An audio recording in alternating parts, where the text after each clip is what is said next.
இன்னைக்கு காயல் சமையல் பகுதியில் நம்ம பார்க்க போகிறது ஒரு ஹெல்த்தியான ரைஸ். ரொம்ப சிம்பிளாக செய்யக்கூடியது. ஜஸ்ட் ஒரு 5 to 10 மினிட்ஸ்க்குள்ளே நமக்கு ரெடி பண்ணிடலாம். இது வளரும் குழந்தைங்களுக்கு, கர்ப்பிணி பெண்களுக்கு எல்லாருக்குமே ரொம்ப நல்லது. இந்த சாதம் செய்கிறதுக்கு முன்னாடி காயல் சமையல் பகுதியை முதல்ல பார்க்குறவங்க, சப்ஸ்கிரைப் பண்ணாதவங்க சப்ஸ்கிரைப் பண்ணிங்க. பக்கத்திலே இருக்கிற பெல் ஐக்கானையும் கிளிக் பண்ணிட்டீங்கன்னா அப்டேட்ஸ் அப்பப்போ வந்துட்டுருக்கோம். ஸோ இப்போ அதை எப்படி செய்யலாம் அப்படின்றத பார்க்க போகிறோம். இப்போ தேவையான அளவுக்கு 2 டேபிள் ஸ்பூன் நெய் அல்லது நல்லெண்ணெய் விட்டுக்குங்க. அது காஞ்சதுக்கு அப்புறம் கடுகு, சீரகம், வேர்க்கடலை தொளி எடுக்கணுன்ற அவசியம் இல்லை, முந்திரி பருப்பு, காஞ்ச வத்தல், கார தேவைக்கு இதை கொஞ்சம் நல்லா வதக்கிடலாம்.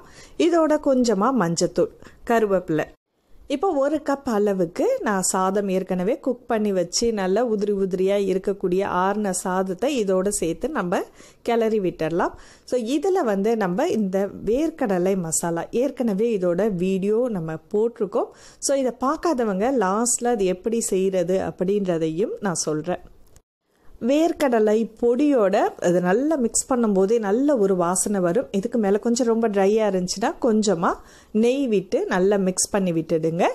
பொடிசாக நறுக்குன்னா கொத்தமல்லி இலை மேலே தூவிட்டிங்கன்னா சுவையான சத்தான வேர்க்கடலை சாதம் லஞ்ச் பாக்ஸுக்கும் சரி, வீட்டில் இருக்கிற பெண்களும் சரி, வளரும் குழந்தைங்களுக்கு செஞ்சு கொடுங்க. ஸோ அந்த பொடியை நம்ம செஞ்சு வச்சிட்டோம்னா நிறைய வெரைட்டி செய்யலாம் அப்படின்னு. இதில் தோசை இப்போ செய்கிறோம். தோசைனாலும் காய்கறி ஏதாவது மிஞ்சிருச்சு அப்படின்னா இந்த நல்ல முருகலை தோசையை செஞ்சுட்டு அதில் சுற்றி வர நெய் ஊற்றி அதுக்கு மேலே இந்த பொடியை தூவி காய்கறி கலவையோ அல்லது மசால் பூரிக்கு வைக்கக்கூடிய அந்த உருளைக்கிழங்கு மசாலையும் இதில் நீங்கள் ஸ்ப்ரெட் பண்ணி விட்டுட்டு கொஞ்சம் வெங்காயம், கொத்தமல்லி தூவினீங்கன்னா சுவையான மொறுமொறுன மசால் தோசையும் ரெடி. வேர்க்கடலையை பொறுத்த வரைக்கும் அதில் நிறைய சத்துக்கள் இருக்குது. நிறைய பேர் என்ன நினைக்கிறாங்களா, அதில் அதிகமாக கொழுப்பு இருக்குது, பித்தம் அப்படின்னு நினைக்கிறாங்க. தயவு செஞ்சு அதை அப்படி நினச்சி ஒதுக்காதீங்க. ஸோ எல்லாருமே நல்லா சாப்பிடுங்க.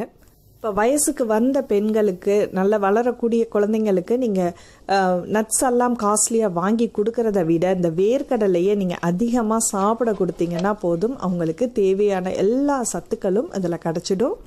ஸோ வேர்க்கடலையை நம்ம அப்படி முழுசாக தான் சாப்பிட முடியல அப்படின்னா இந்த மாதிரி வெரைட்டியாக எக்கச்சக்கமாக செய்யலாம்.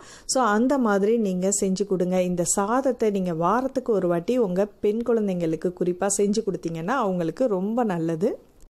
குழந்தை உண்டாகணுன்றவங்க அதுக்கு முன்னாடியிலேருந்தே சாப்பிடலாம். அது மாதிரி குழந்தை உண்டாயிட்டிங்கன்னா அது கண்டினியூஸாகவே தாராளமாக எடுத்துக்கலாம். உடம்புக்கு அவ்வளவும் சத்துக்கள் தான்.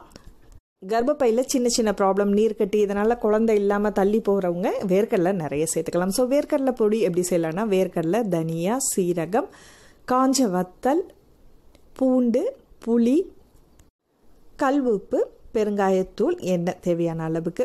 ஸோ இதோட டீட்டெயில் ரெசிபி உங்களுக்கு ஏற்கனவே நான் கொடுத்துருக்கேன். லிங்க்கை டிஸ்கிரிப்ஷன் பாக்ஸில் கொடுக்குறேன். ஸோ இந்த பொடியை நம்ம செஞ்சு வச்சிட்டோம்னா நமக்கு நல்லாவே யூஸ் ஆகும். காலைல குழந்தைங்களுக்கு இந்த சாதமாக கிண்டி கொடுக்கும்போது ஈஸியாக இருக்கும். இட்லி தோசைக்கு தொட்டு சாப்பிடவும் நல்லாயிருக்கும். ஸோ இப்போ 1 டீஸ்பூன் அளவுக்கு எண்ணெய் விட்டு நல்ல வேர்க்கடலையை வறுத்து எடுத்துருங்க. நல்ல கொஞ்சம் கலர் டேர்ன் ஆகணும். ரொம்ப ப்ரௌன் ஆயிடுச்சுன்னா ருசி மாறிடும். அதனால கொஞ்சம் அடுத்த சிம்லேயே வச்சுட்டு நம்ம வறுத்து எடுத்துடலாம். ஸோ இது போல் வரிசையாக சீரகம், தனியா, காஞ்ச வத்தல் எல்லாத்தையுமே ஃப்ரை பண்ணி எடுத்துருங்க. ஆறுனதுக்கு அப்புறம் மிக்சியில் தூள் பண்ணி நம்ம எடுத்துடலாம். இதில் உள்ள தேவையான அளவுக்குன்னா ஒரு 4-5 வாட்டி நீங்கள் யூஸ் பண்ணிக்கலாம். ஸோ உங்களுக்கு எக்ஸ்ட்ராவாக நிறைய தேவைப்படும்னா இதோட அளவில் அப்படியே டபுள் ஆக்கிடுங்க. ஸோ இதை நம்ம உடனே செய்யக்கூடிய, வீட்டில் இருக்கக்கூடிய எல்லா பொருட்களையும் வச்சு தான் நம்ம செஞ்சுருக்கிறோம். வேர்க்கடலை ரெகுலராக சாப்பிட்றதுனால உடல் எடை கூடுன்ற பயமே உங்களுக்கு தேவையில்லை. அதிக கொழுப்பும் கிடையாது. ஸோ அதனால் நீங்கள் ரெகுலராக தாராளமாக எடுத்துக்கலாம். நட்ஸெல்லாம் நீங்கள் வாங்கி அதிகமாக காசை ஸ்பெண்ட் பண்ணுறதை விட நம்ம வேர்க்கடலையை இப்படி அவிச்சோ அல்லது வறுத்தோ வேர்க்கடலையை ரெகுலராக சாப்பிடுங்க. இதில் உங்களுக்கு எக்ஸ்ட்ராவாக இன்னும் தேவைப்படும்னா தேவைக்கு அளவை கூட்டிக்கலாம் நீங்கள். ஸோ இதை எப்போதுமே ஃப்ரெஷ்ஷாக செய்யும்போது அதோட மனமும் ருசியுமே அதிகம்தான். ஸோ உங்களுக்கு டைம் இல்லை அப்படின்ற பட்சத்தில் நீங்கள் கொஞ்சம் நிறையவே செஞ்சு ஏர்டைட் பாக்ஸில் போட்டு ஃப்ரிட்ஜில் ஸ்டோர் பண்ணி வச்சுக்கலாம். வெளியில் இருந்தாலும் இது வீணாக போகாது. இந்த பொடியை நம்ம செஞ்சு வச்சிட்டோம்னா ரொம்ப ஈஸியாக இருக்கும். ஸோ இந்த வீடியோ நிச்சயமாக உங்களுக்கு பயனுள்ளதாக இருக்கும் அப்படின்னு நினைக்கிறேன். இந்த வீடியோ உங்களுக்கு பிடிச்சிருந்துச்சுன்னா மறக்காமல் லைக் பண்ணிவிட்டு உங்கள் கருத்துக்களை ஷேர் பண்ணுங்கள். அடுத்த ஒரு இன்ட்ரெஸ்டிங்கான வீடியோவில் சந்திப்போம். நன்றி.